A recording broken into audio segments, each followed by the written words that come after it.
Parker's wife, Andrea Parker, and we have two updates that we want to give you today. The first one is about Micah McGuire. He had a status hearing today. He has filed a motion to suppress all of his Facebook evidence because the government obtained a warrant, searched his Facebook, and rather than having a specific list of what they were to obtain, they just took it all.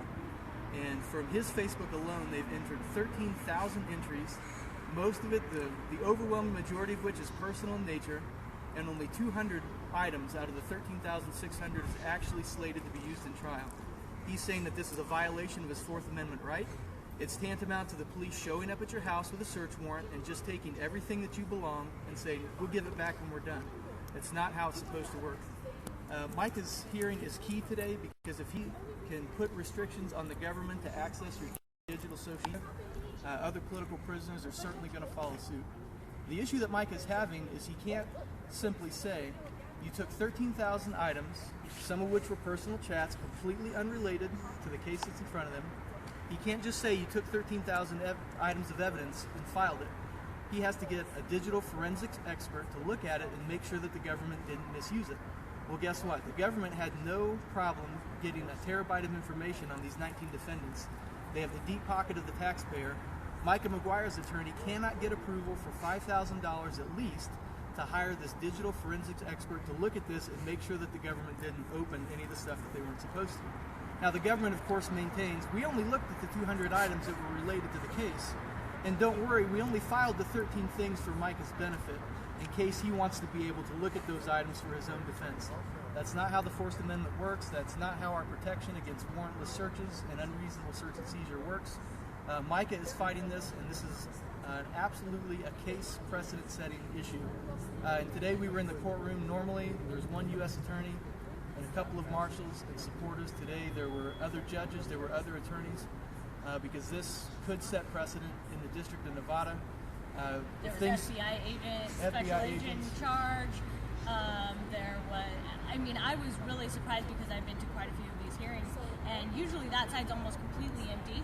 And today they had an entire side filled up that we actually ended up having to make them squeeze into one seat so that we could, our supporters could sit on that side. It's an unprecedented amount of show from the government today for what would normally be a very routine hearing. No matter what happens here in the District of Nevada, this is why this is important, is because it's going to end up in the Ninth Circuit. No matter what decision, whether the decision goes Micah's way, the government's going to appeal this in the Ninth Circuit, and if this court doesn't go the way that Micah wants him to go for his Fourth Amendment violation, he's going to take it to the Ninth Circuit.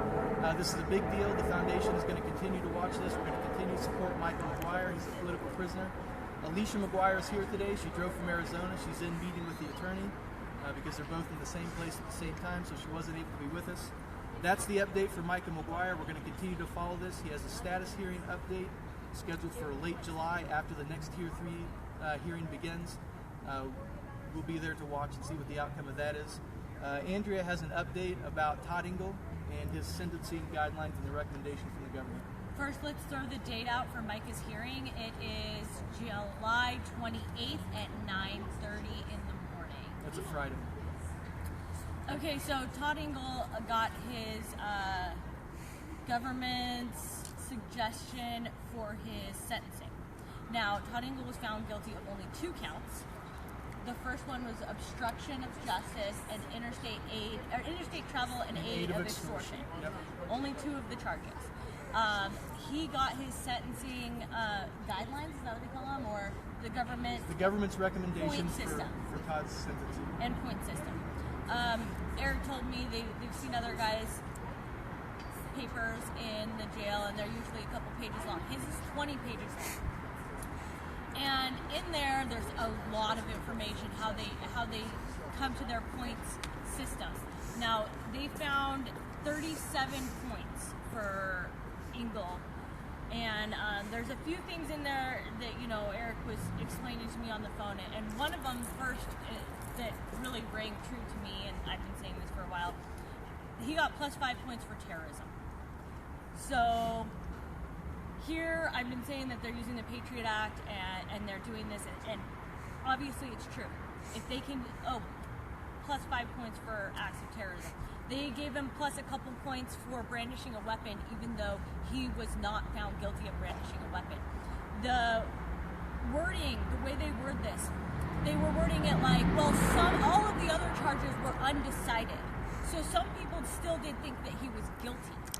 And they're using all of that against him. This does need to be appealed and fought because they're suggesting 220 months. It's over 18 years. Just over 18 years. And he was only found guilty of 2 of the charges. That pretty much sets a precedent that no matter what charge they get on you, they are going to throw everything they possibly can at you. They are using the PATRIOT Act. I think that needs to be huge. Right? Everyone wants to write letters. Let's write letters and demand that they change the PATRIOT Act. They cancel and get rid of the PATRIOT Act because it is being used on American citizens, and this is proof right here. You can't be found guilty of 2 charges and serve more than people who are pleading out for a whole bunch of charges. And how much more time is Greg going to get if the point system is a 40-point system and Engel for 2 charges got 37 points? This is crazy.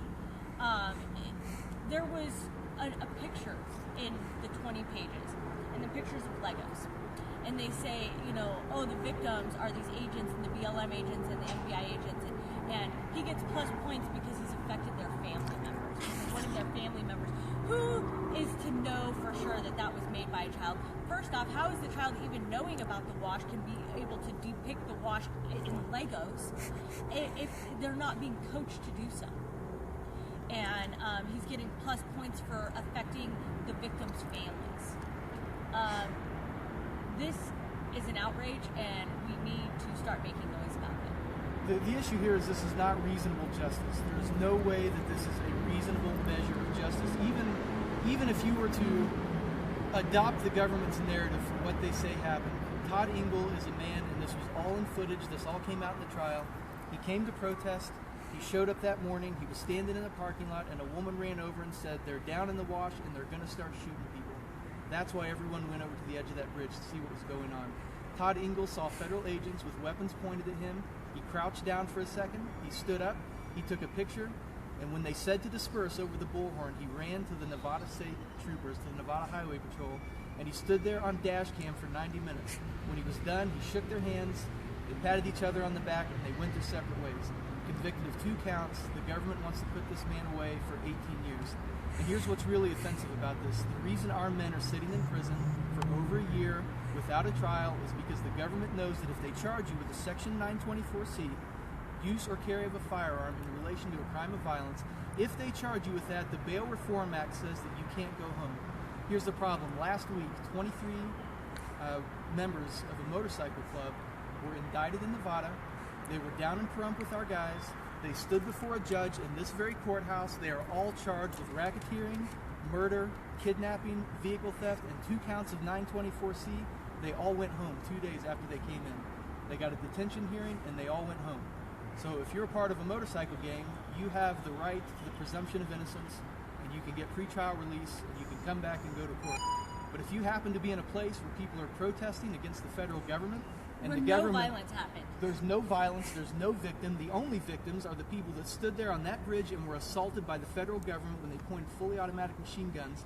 And Agent Swanson testified that he had the safety off, ready to kill Eric Parker, and he didn't do it.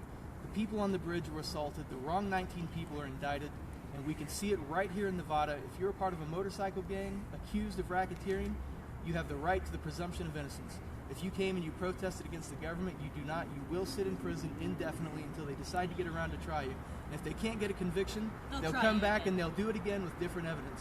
This is what we're seeing in the District of Nevada. This is what's happening to Micah McGuire. It's happening to Todd Engel. It's happening in Oregon. It's happening to the rest of these guys. And so that's why we're out here today. The foundation is here. We're here with one of the spouses. Another is in visiting with an attorney. This is why we need your donations, because we're going to take care of these guys. We're going to make sure that they have access to legal resources, to telecommunications, and basic necessities. That's what we're here to help them provide. They are not getting a reasonable amount of justice. They are not getting due process, and we're here to document it and tell everybody about it.